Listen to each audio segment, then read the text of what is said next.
dynamic though. Like, it's a very interesting way that things kind of turn out in that scenario. Because it is kind of fun to watch the back and forth and to watch how the Adepts try to get that friendly fire going. Alright guys, well welcome to this TvT. Just before we go in, what's up? Rick13311 coming in with a fresh new sub. Says, sorry I didn't realize my sub expired. Keep pumping the SE2 content, still my favorite game to watch. Thank you so much Rick for the subscription, got some love in the chat. Welcome back to the WardiTV family, do appreciate it. Bottom right hand side, our blue Terran player from Psystorm Gaming is GuMiho. And to the top left hand side, our red Terran player is Ryung. I wonder what the minimum number of Adepts work. Well, I mean, the issue is just moving forwards a low number of Adepts before the fight is never going to be worthwhile, because the Terran will just split away. You need to kind of have all the Adepts, because then at least some of them will get the friendly fire damage, because at that point, you know, again, you have the time to react to the Adepts. Unless you're just really not paying attention, then you shouldn't ever take friendly fire damage from just one or two Adepts shading forwards, because, you know, A, your bio army will kill it in time, and B, you should just be able to pull away from one or two Adepts. And, you know, at that point, if you start shading 10 Adepts into the army and then going with every... It just doesn't work out because of the way the Widow... It's just the timing at which the Widow Mines kind of go in, I think. You know, the timing at which they fire. If the Widow Mines fired instantly when you shade in, yes, a couple of Adepts would go in, you know, would work. A low number of Adepts would work, and then taking the fight. But the way it goes, I think it's just better to try and take the fight. You know, it's just, like, you know, as I've explained. Anyway, it's 2-Rex Reaper here from Ryung to start things off in a bit of a cheeky manner, actually. So, getting this set up and ready to go. So, very quickly going to check this bracket. No result from Keen just yet. And I mean, I'm interested just to maybe get into Keen versus Impact on the second screen in the meantime. So, going to keep my eyes open for that, because I do want to give that to you guys.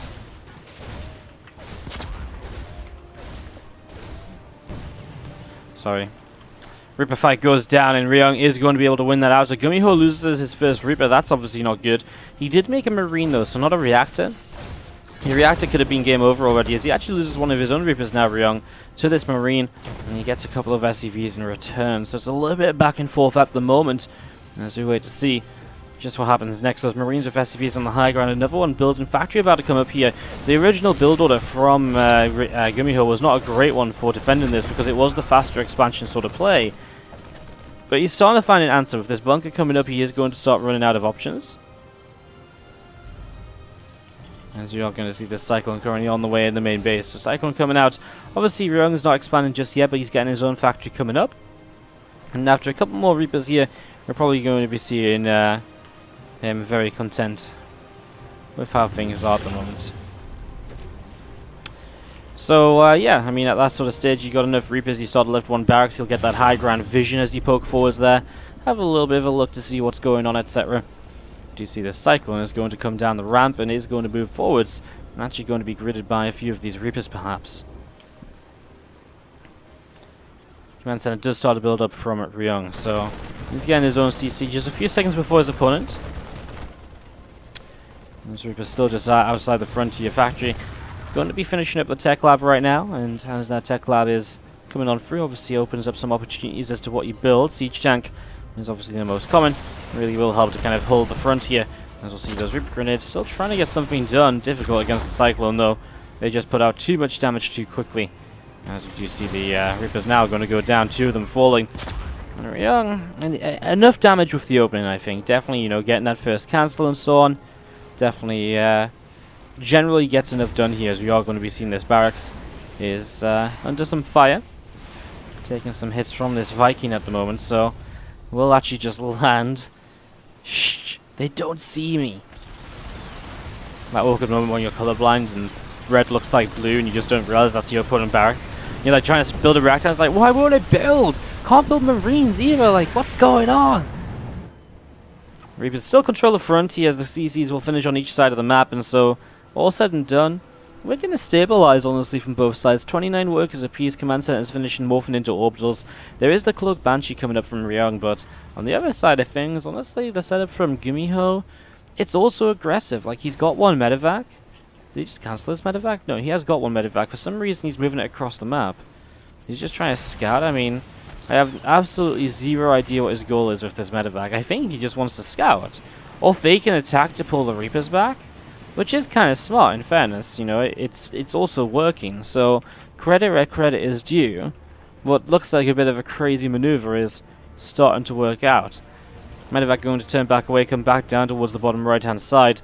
As the second medevac pops, the whole idea of this is to build up into the 8 marine 2 tank drop, and that's why this was looking like a very decent build from my point of view from GuMiho. You know, it has potential to do damage, just so that Cloak Banshee has some potential to do damage as well. I'm talking about it. It's coming down the bottom left hand side. It's going to be arriving very shortly, and there is not currently... oh, sorry, there is missile turrets. Ooh. Well, there's still some openings in which you can do damage with this, as we do see 2 medevacs fully loading up. Cyclone is actually pushing a couple of those Reapers away off to the right hand side here, and well, the medevacs, I don't think there is anything for Ryung. While I was a little bit wrong about there being missile turrets, there is definitely nothing in position to do with this double drop. Third CC's just come up. I mean, there's literally 2 Cyclones and a Raven. That doesn't quite cut it. The 2 tanks will be very conservative here. Sieging up right in the back at the moment, and well, they're already in range of that reactive factory, and that's one of the ways in which you're probably going to get enough units out to deal with this.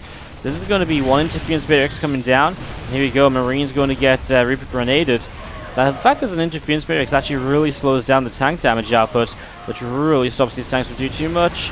This is 1 tank. He didn't kill a single Cyclone. Wow, what a defense by Ryung.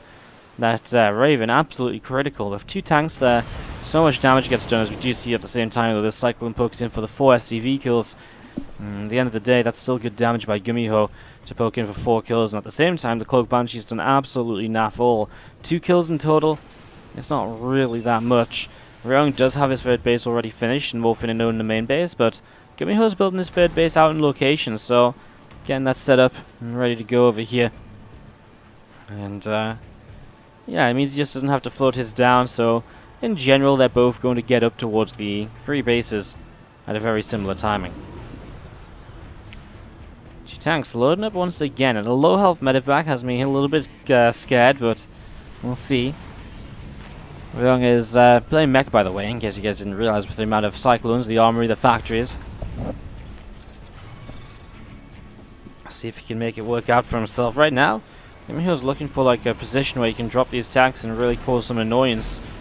Honestly, I feel like Ryung can go into this pretty quick. I mean, he's got the Ravens again, and the Ravens should be able to kind of come forward with the interference matrices, drop down onto those siege tanks, and then suddenly this doesn't look like much of an issue. But if the Vikings come into play, then those Ravens have to be a lot more careful. And right now, Ryung is derping around in the back of his mineral line. He's already lost 10 SCVs because there is a Liberator in the main base going absolutely huge. 12 kills on that. And now these tanks just unsieging back away. Again, GuMiho has found massive amounts of damage here. And this multi-pronged aggression was beautiful. Again, I'm surprised Ryung just didn't come around here, come in, drop the interference matrices like we saw in the last tank, and just push forwards and go from there. A few Vikings still just sat over to the right side, waiting to see what the next opportunity may be. Liberator is going to come up to the top as well. Wants to siege the natural this time, I imagine, and again, so far there's not been much of an answer for that. Though then again, the reason I think this Liberator did so well in the main base was that he was distracted at the natural this time. There's not really a distraction, although there's going to be 2 Liberators, so let's see. Ryung is out of position no matter what, so he is, okay, you can see instantly, pulls SCVs away. He just isn't distracted. So into the main base as well, and we see 2 Vikings popping out at a pretty opportunistic time to, well, get rid of that Liberator. I guess just a couple of worker kills. This Liberator not doing damage directly, but is stopping these workers from mining, and that does slow Ryung's production down, of course, eventually, because he just isn't mining as much, he doesn't have as much income to then spend. This is an awkward army from Ryung. He has less tanks than his opponent by quite a margin. And as you see, Stim is ready, +1 is done already for these Marines. Interference matrices will come down. He gets rid of 1 Raven, now 2, but 3 of the tanks are already interference matrix, so that's a bit of a shame. 2 tanks on the south side are still active. 1 tank on the top is going to be able to stay alive as well. And he's starting to push this back. 3 Cyclones and 3 tanks remaining. The Vikings actually got lifted up there as they landed to help out. And we are going to be seeing GuMiho holding on against this mech play. Honestly, I'm sort of surprised that Ryung has kept up after everything that's gone on. He lost 24 SCVs. I guess he's been killing a few more units than we think, and that's how he's been keeping up with this. Those interference matrices obviously helped a lot in that fight. There's no way you can take that fight if those interference matrices weren't in play. You know, every time I say that unit ability, I really start to despise Blizzard more and more for making that a thing.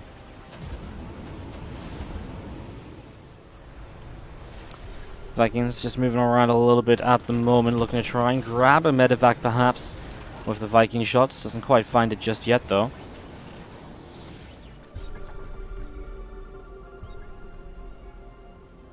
Tanks will unsiege, and it looks as though Ryung going to move away, but there's actually a little bit of bio on the map which will come forwards and pick off a couple of units. Liberators and Vikings going to move off to the right hand side, and well, meanwhile GuMiho, I really just feel it's weird that GuMiho is down on workers and not really controlling this game, because it feels like everything's gone right for GuMiho, and everything from Ryung's point of view has been, I guess he's had a couple of decent attacks now, and I guess he did clean up the main base as well. That drop in the main was very effective for him, so I guess maybe I'm giving Ryung not enough credit, because it really feels like, I don't know, I really felt as though he wasn't doing well in this game, but he's doing pretty fine. You know, he's playing mech, he's up on 3 bases, 4th base available to him to the right hand side.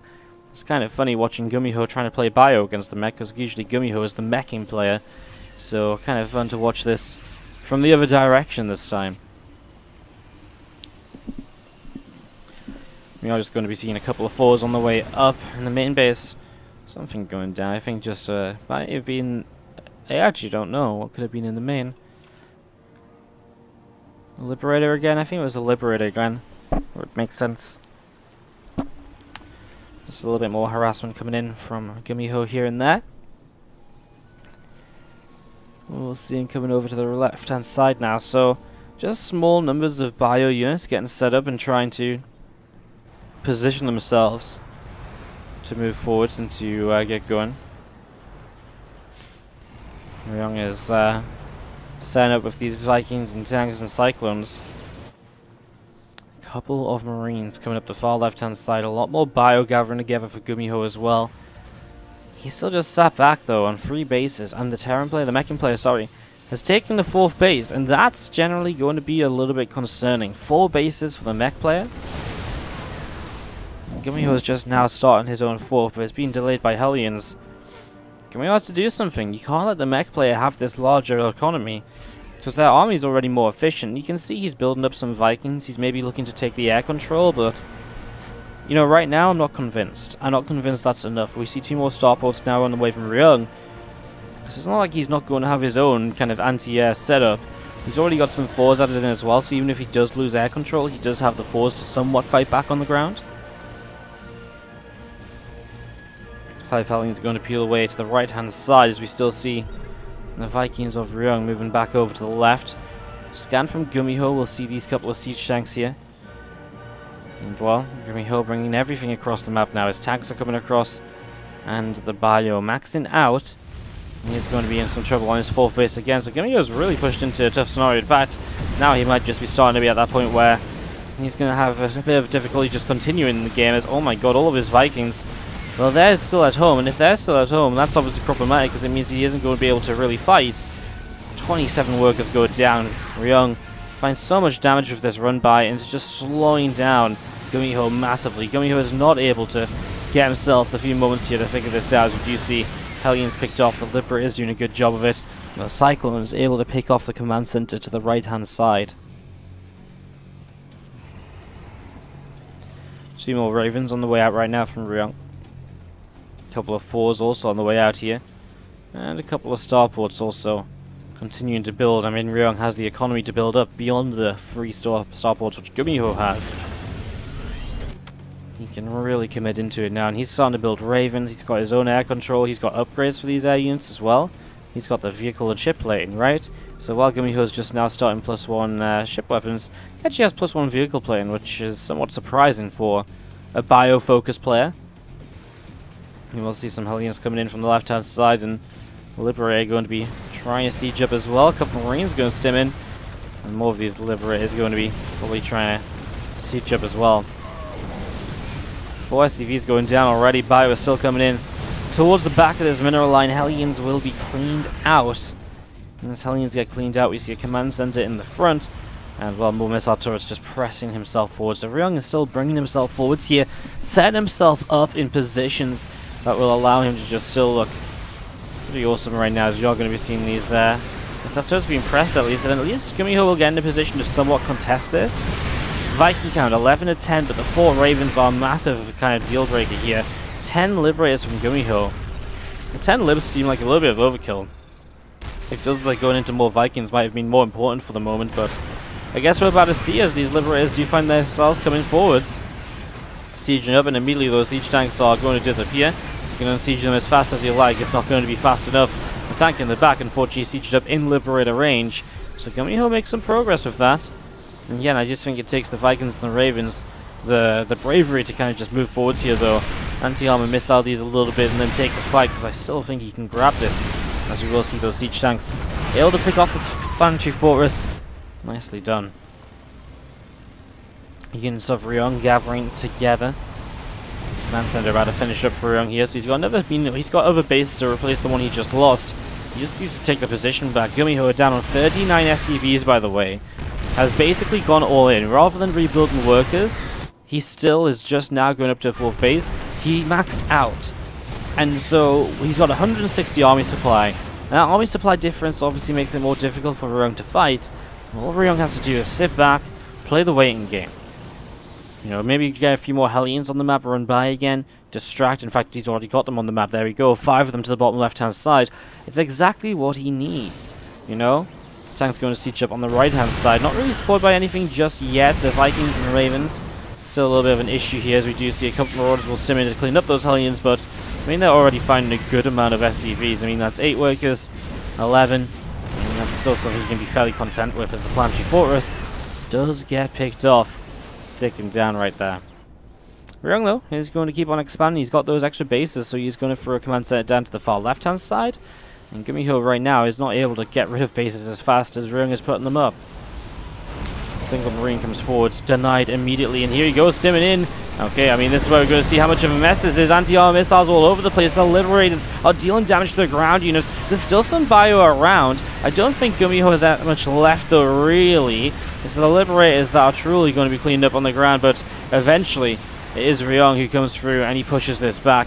There was a little bit of a mess there, very difficult to see what was going on. Anti-armor missiles all over the place, but Ryung, kind of as expected, was able to hold on. Honestly, I think the Liberators, the sheer number of them, were able to, really just come in here and, basically, just do so much damage so quickly that, he was Ryung going to lose a lot on the ground. But again, coming out of this, Ryung has more economy. He has more units, and you got to remember, going into that fight, GuMiho was ahead 30 or 40 army supply. So the fact that he comes that down on army supply just shows you how bad of an idea it really was. But this truly was just one of those moments where he'd already decided that this was his strategy. He'd already decided a long time ago that he was pretty much all in on this push.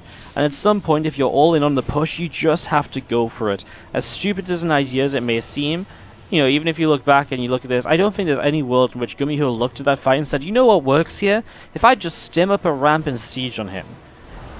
But, I don't think GuMiho looks at that and says, that's the best possible, that's the best possible thing to do against this army.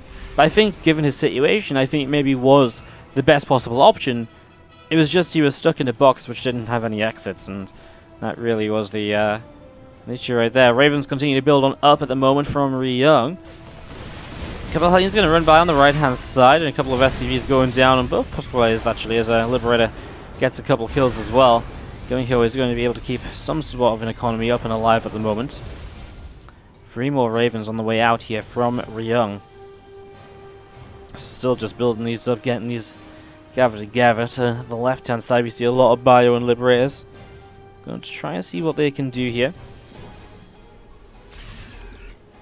2 more Ravens going forwards as well. Some Liberators going to be sieging up, and we are going to be seeing Vikings, Liberators, Ravens all pushing forwards. 1 Liberator already picked off here. GuMiho is just going to type out GG's. That's going to be game 1 going the way. It's not super long, but fairly reasonable. We're jumping into game number 2 right now. We start off to the top right-hand side with our player who is, again, for me, surprisingly down in the series at the moment. Let's see if he can bounce back. The return is GuMiho from Psystorm Gaming. He's actually been playing really well lately as well, which is why it's even more surprising for me. He's really been putting out a performance as of late, so yeah.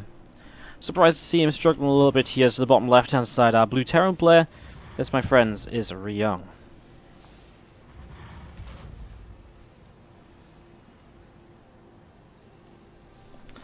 So, I'm going to continue onwards here and keep things rolling as we go into game number 2 of this in the very near future.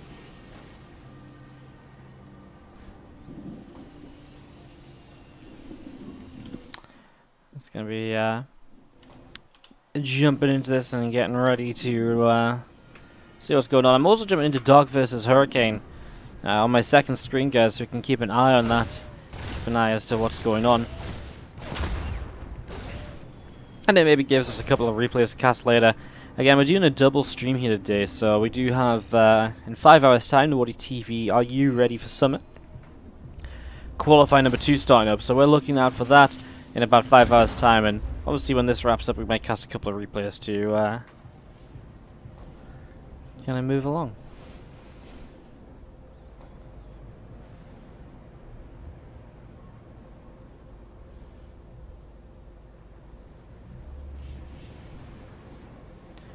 So, just going to be seeing a couple of Reapers moving around here, and it is the early game pressure from Ryung. But a Cyclone is out from GuMiho, and so we see a very typical push away. Both players expanding at the same time here as the 1-1-1 setup is coming down from Ryung's point of view. From GuMiho, though, he's just looking to play what I like to call the innovation build. So the factory moves to a reactor, a couple more Cyclones will start up, and generally here you go up to about 6 Cyclones before transitioning into more barracks and playing a bio style in the end. We'll see if that is exactly what GuMiho wants to do. That's the way Innovation was doing it about a month or so ago now. He moved on a little bit, you know, meta's changed, but in general it was a pretty solid build order that gave you a pretty solid setup for the rest of the game. 2 Reapers coming in from the right hand side, and oh, this is awkward for GuMiho. Reaper grenades are going to bounce that Cyclone back into the fight when he didn't maybe want it to be. Cyclone goes down there, and well, that's obviously not looking good at all. Reapers will go down now also, but it means that Cyclone's just going to die. You can see the Hellions just going to block that Cyclone in to get the kill. And that's 2 Cyclones lost from GuMiho. It's already amazing for Ryung, because now it's 2 less Cyclones he has to worry about as he sets up into non-Cyclone play. It really just stops things from kind of, well, stacking on up too much here, I suppose. As we do see this command center coming down on the 3rd base at the moment. So CC on the 3rd base, Banshee currently on the way up out of their starport as well. These 2 Cyclones just sat out the front, and we are going to be having the a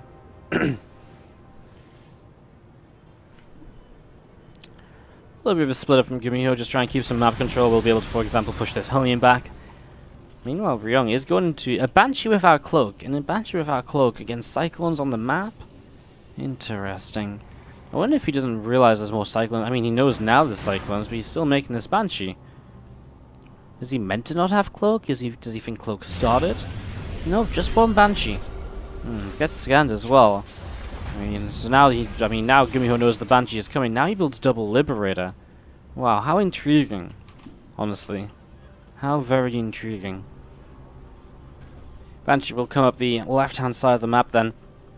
There's a few Cyclones actually gathering themselves together.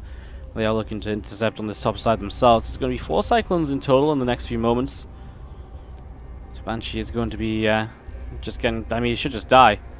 Cloakless Banshee, Cyclones. I mean, I don't know why you forced the fight. I don't know why you forced the fight in that scenario.